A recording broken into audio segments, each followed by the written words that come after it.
BJP BJP Piyush Hazarika Himanta Biswa Sarma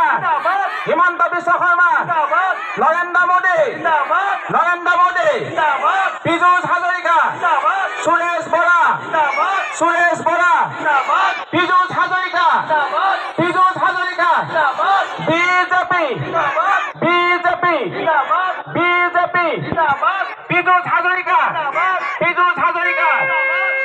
Hazarika Narendra Modi Himanta Biswa Sarma Piyush Hazarika আমাৰ অতি মৰমৰ শ্ৰদ্ধাৰ জনপ্ৰিয় অসম চৰকাৰৰ কেবিনেট মন্ত্ৰী শ্ৰদ্ধাৰ পীযুষ হাজৰিকা ডাঙৰীয়া আমাৰ মঞ্চলৈ আগুৱাই আহিছে। আপোনালোক সকলোকে এটা ডাঙৰকে হাত চাপৰি মাৰিবলৈ অনুৰোধ জনাইছো। সকলোৱে ক'ব পীযুষ হাজৰিকা